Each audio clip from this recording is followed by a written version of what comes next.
Alors bonsoir mesdames et messieurs. Une fois encore, Maître Gassikia retourne vers vous. Il y a quelques jours que nous avons échangé avec vous sur nos programmes de visa. Nous sommes toujours en train de discuter des visas non immigrants. Mais avant toute chose, comme d'habitude, nous vous demandons de partager la vidéo. Après avoir partagé, avant de partager, n'oubliez pas aussi d'aimer la vidéo et aussi essayer de joindre. Voilà.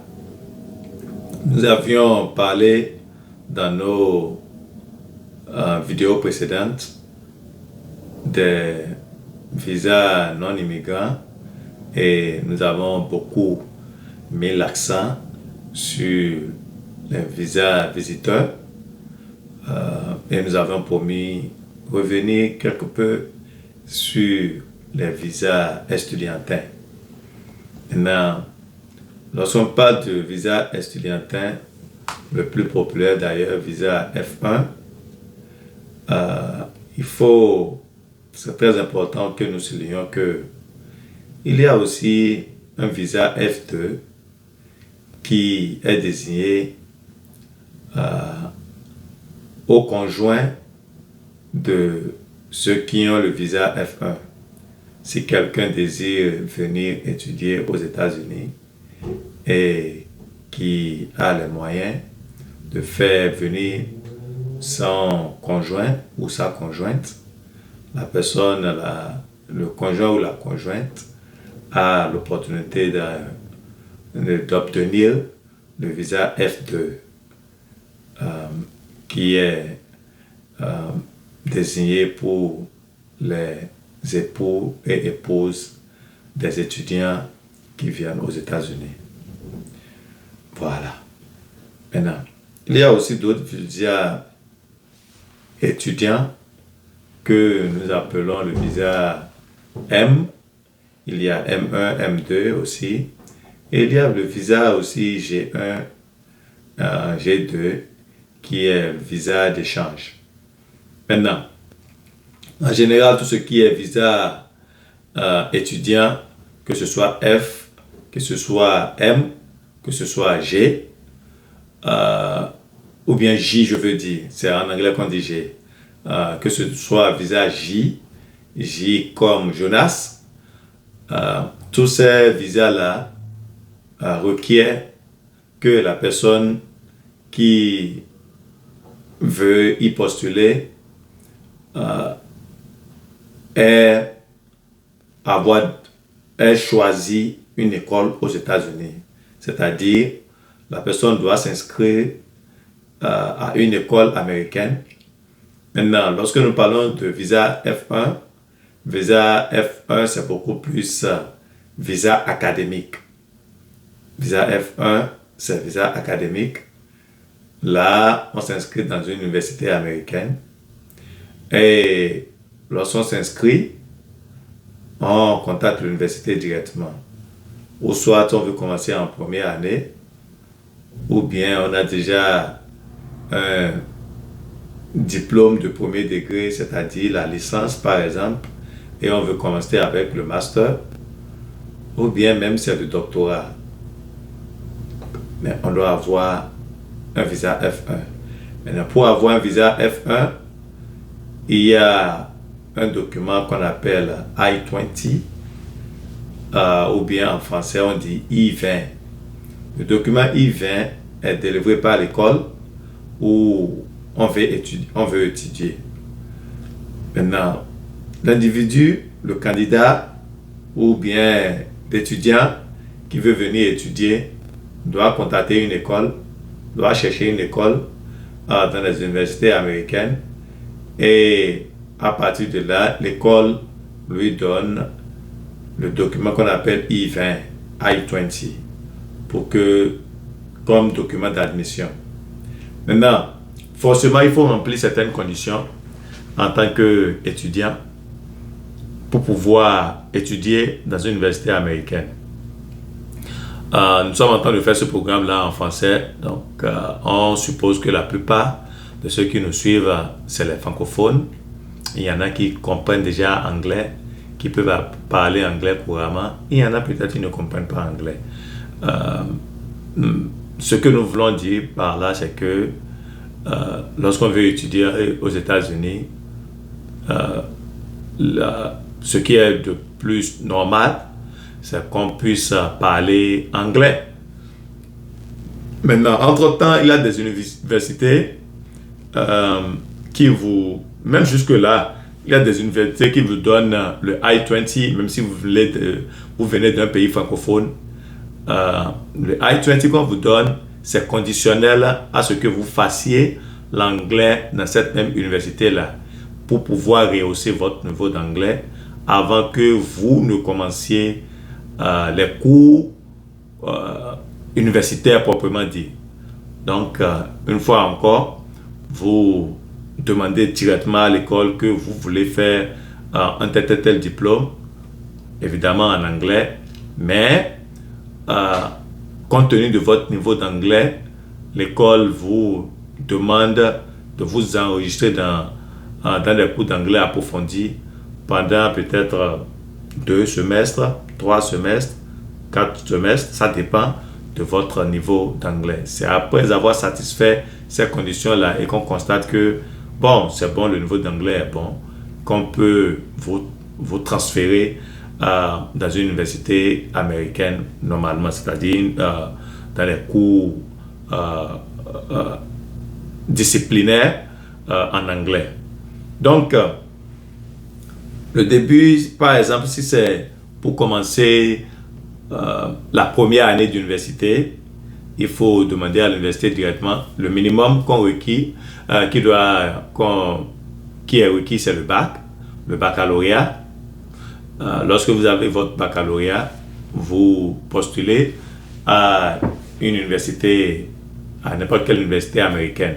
Maintenant, les universités américaines ne prennent pas n'importe quel étudiant. Ça dépend aussi de la grade de l'université et ça dépend de vos moyennes aussi, évidemment. Maintenant, lorsque vous arrivez à leur remettre votre baccalauréat, le baccalauréat que vous avez dans un pays francophone doit être traduit en anglais. Le baccalauréat que vous avez dans une université francophone, une fois encore, doit être traduit en anglais. Si c'est le bac, et que c'est que le bac, vous voulez commencer en première année, peut-être vous n'avez pas besoin d'évaluer le diplôme. Seulement, le relevé de notes traduit en anglais peut être suffisant pour certaines universités. Là, vous remettez ça à l'université avec vos pièces d'identité. C'est simple, hein? Comme de l'eau à boire. L'université vous délivre le document qu'on appelle I-20, I-20 en anglais.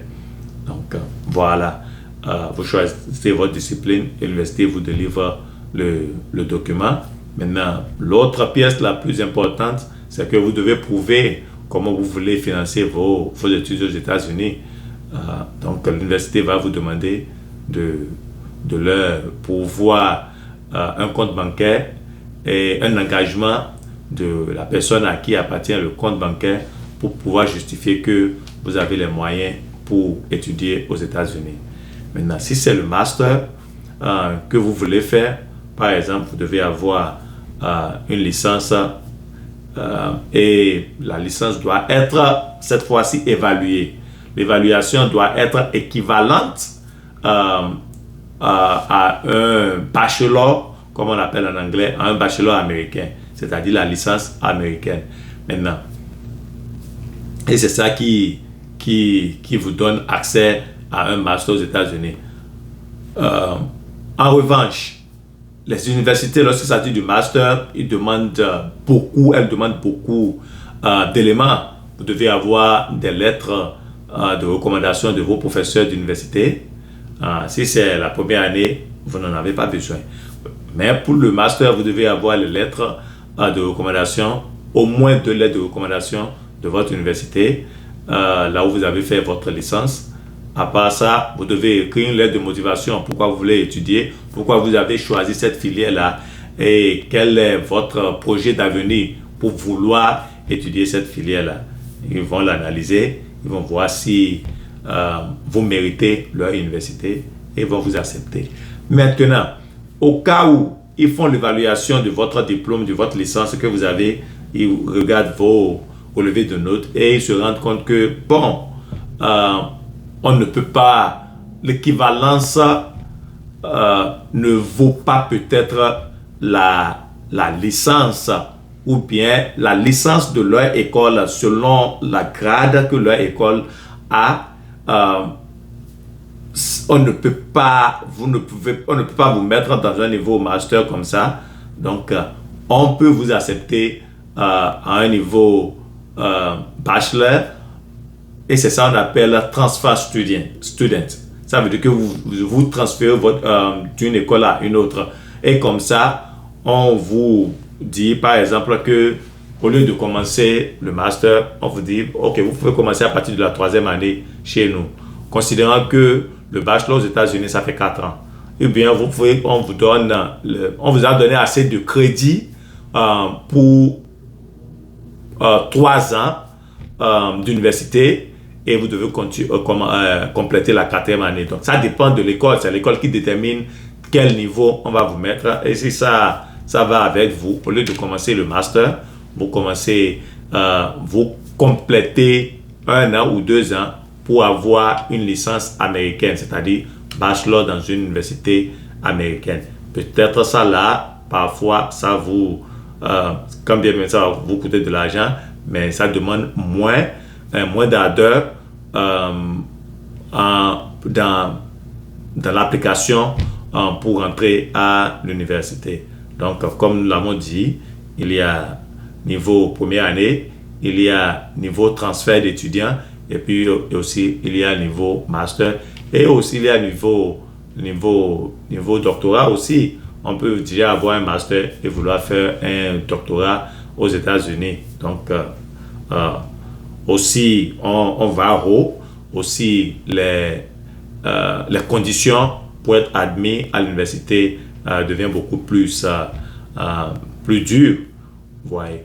Donc, comme nous l'avons dit, il faut premièrement chercher un I-20 et après avoir sécurisé le I-20, c'est après cela qu'on commence le processus du visa étudiant. Maintenant, pour sécuriser le I-20, comme on l'a dit, je suis en train de faire un récapitulatif de ce que nous avons déjà dit jusque-là.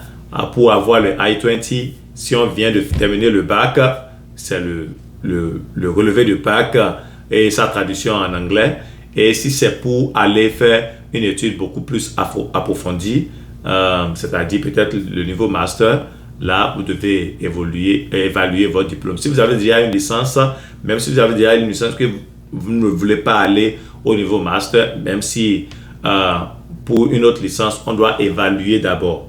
L'évaluation se fait par certaines organisations, certaines institutions, je veux dire, qui sont aux États-Unis, qui sont habilitées à le faire. Ces institutions vont vous demander de pourvoir vos diplômes, votre acte de naissance, aussi des pièces d'identité qui prouvent que c'est vous. Maintenant, il va falloir que les diplômes aussi soient authentifiés. Et ça, c'est très important. Et c'est la partie la plus dure parfois pour certains étudiants parce qu'il faut retourner dans votre école. Et l'institution qui veut traduire, qui veut évaluer votre diplôme ne veut pas communiquer avec vous. Ils veulent communiquer directement avec votre université parce qu'ils ne veulent pas que vous leur donniez un faux diplôme. Voyez. Donc, c'est à partir de cette institution-là même que le grand travail commence parce que ils doivent s'assurer que le diplôme que vous leur donnez, c'est un diplôme délivré effectivement par une université. Donc, ils vous renvoient vers l'université, ils écrivent à l'université et ces institutions-là ont déjà les détails de quelle organisation contacter dans votre pays pour vérifier votre diplôme, pour qu'on leur envoie le diplôme directement. Le diplôme ne doit pas souvent passer par votre main, ça doit être mis sous des enveloppes sous-scellées. Vos diplômes, et puis aussi, comment on appelle ça, vos relevés de notes les deux doivent être dans des enveloppes sous-scellées qu'on envoie directement à cette institution-là qui évalue les diplômes. Et après avoir évalué les diplômes, vous pouvez utiliser ça là maintenant. C'est ça qui devient vos relevés de notes nouvelles que vous remettez aux institutions, aux universités. Maintenant, cela ne veut pas dire que l'université ne va pas chercher à avoir les originaux de vos diplômes, même dans les langues qui ne sont pas anglais, que ce soit français, que ce soit allemand, dans n'importe quelle langue dans laquelle vous avez reçu votre diplôme. L'université veut toujours avoir ça là, plus l'évaluation que vous aviez faite dans les institutions américaines qui sont habilitées à le faire. Et c'est après ça, maintenant, vous revenez vers le consulat pour demander le visa. Pour demander le visa, une fois encore, au consulat, vous devez montrer que vous avez les moyens de pouvoir étudier aux États-Unis. Vous avez les moyens de vouloir étudier aux États-Unis. Si vous voulez rentrer seul, c'est visa F1 comme on l'a dit. Et si vous voulez rentrer avec votre conjoint, c'est visa F2. Maintenant, vous devez pouvoir un relevé de notes, une attestation de la banque, une lettre bien décrite qui vient de la part de votre sponsor, celui qui prend l'engagement de sponsoriser vos études aux États-Unis. Donc, c'est avec tous ces documents-là maintenant que vous pouvez aller à l'ambassade pour demander le visa. Maintenant, pour ne pas avoir une vidéo trop longue, nous avons parlé aussi du visa M1. Nous avons dit visa M1, c'est beaucoup plus, c'est aussi un visa d'étudiant, mais en réalité, ce n'est pas un visa d'étudiant dans les universités. Si on veut apprendre par exemple des métiers comme l'hôtellerie, des petits, ce qu'on appelle en anglais trade, c'est-à-dire des petits jobs qu'on veut faire par exemple. Donc, au lieu de parler d'études, on parle de formation.